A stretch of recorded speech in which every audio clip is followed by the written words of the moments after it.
नवनीत राणा अमरावती से सांसद है। उनका नाम खबरों में बना हुआ है। विवाद जुड़ा है हनुमान चालीसा के पाठ से।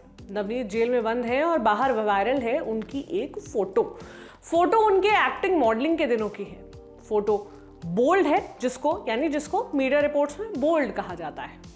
उसे एक फोटो को बार बार पोस्ट किया जा रहा है। फोटो के साथ ये बताने की कोशिश की जा रही है कि देखो, ऐसी फोटो खिंचाने वाली औरत हनुमान चालीसा पढ़ने की बात कर रही है।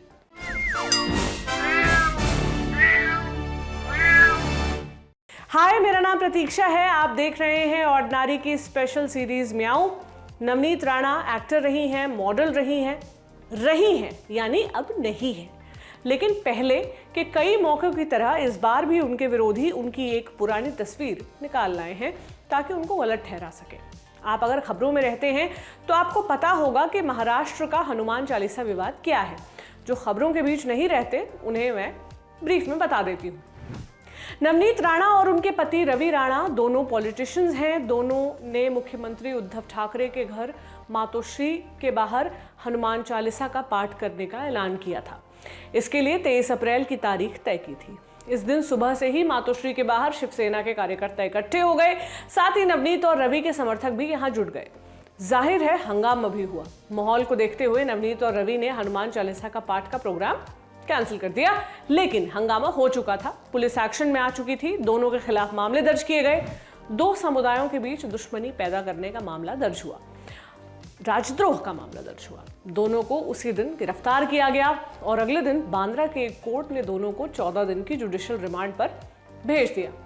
नवनीत बायकुला जेल में है और रवि तालोजा जेल में। आज यानी 25 अप्रैल को बॉम्बे हाईकोर्ट ने दोनों की जमानत की याचिका खारिज कर दी। साथ में टिप्पणी की कि ताकत के साथ जिम्मेदारियां भी आती हैं, उन्हें नजरअंदाज नहीं किया जा सकता। ये तो हुआ मामला। आप सोच रहे होंगे कि ये पॉलिटिकल मामला आज आपके सामने म्याऊं में क्यों आया है। ये तो औरतों से जुड़ा शो है और इसमें क्या भूमिका है इस औरत की। तो ये राजनीतिक एक्शन, उस पर रिएक्शन और उस पर हुई पुलिसिया कार्रवाई जो है कि हमने आपको बैकग्राउंड के तौर पर बताई है। बात अगर मामले पर रुक जाती तो बात ही क्या होती। सोशल मीडिया पर ट्रोल्स की आर्मी नवनीत राणा की पुरानी फोटो निकाल लाई है। नवनीत की आलोचना के नाम पर वो फोटो बार बार कई अकाउंट से शेयर की गई। उनके बारे में जो पोस्ट लिखे गए उनमें और उस तस्वीर में कोई संबंध नहीं था। 8 साल के पॉलिटिकल करियर में नवनीत ने कई तस्वीरें खिंचाई, कई इवेंट्स अटेंड किए, कई फोटोज पोस्ट किए, लेकिन उनमें से किसी भी फोटो को ना चुनकर उनकी पुरानी सेंशुअस फोटो निकाली गई।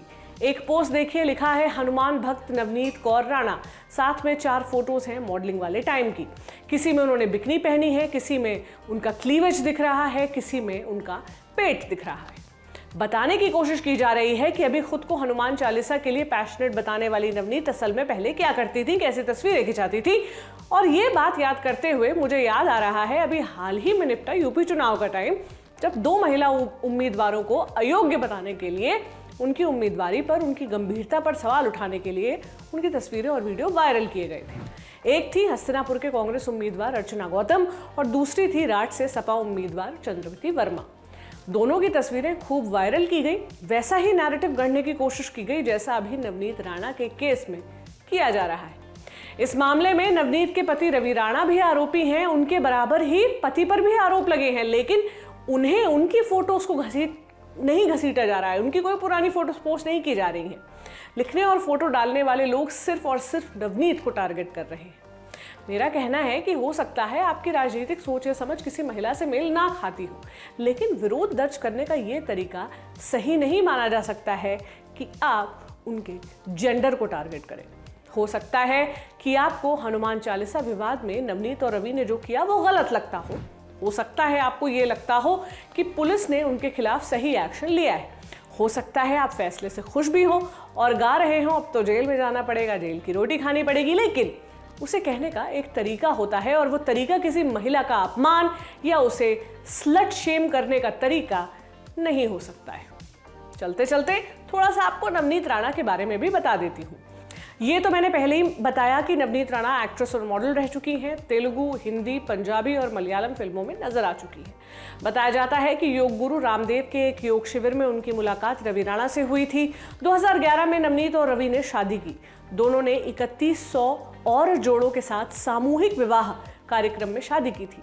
इस शादी में महाराष्ट्र के तत्कालीन मुख्यमंत्री पृथ्वीराज चव्हाण और योग गुरु रामदेव भी शामिल हुए थे। इंटरेस्टिंग ये है कि रवि रिश्ते में रामदेव के भतीजे लगते हैं। रवि अमरावती जिले के बादनेरा से विधायक हैं। शादी के बाद नवनीत ने राजनीति में कदम रखा। 2014 में उन्होंने लोकसभा चुनाव लड़ा। अमरावती सीट से एनसीपी यानी नेशनलिस्ट कांग्रेस पार्टी के टिकट पर। इनके सामने थे शिवसेना के दिग्गज नेता आनंदराव अडसुल। उस समय तक 4 बार सांसद रह चुके थे। वो चुनाव नवनीत हार गई। आनंदराव 5वीं बार सांसद बने। 2019 में नवनीत ने फिर से चुनाव लड़ा, अमरावती से ही, इस बार युवा स्वाभिमान पार्टी के टिकट पर। इस पार्टी को विपक्ष का समर्थन मिला हुआ था। सामने फिर खड़े थे आनंदराव अडसुल। इस बार नवनीत ने आनंदराव को हरा दिया तकरीबन 36,000 वोटों से और फाइनली वो सांसद बनी। किसी भी व्यक्ति की आलोचना करने के 1000 तरीके हो सकते हैं, लेकिन किसी के कपड़ों को बीच में लाना सबसे घटिया तरीका है। ये दिखाता है कि ट्रोल करने वाले कितने खोखले हैं और उनकी सोच कितनी छोटी है। आपकी इस पर क्या राय है, मुझे कमेंट बॉक्स में ज़रूर बताइएगा। आपसे फिर मुलाकात होगी किसी नए मसले के साथ। अपना ख्याल रखिए। शुक्रिया।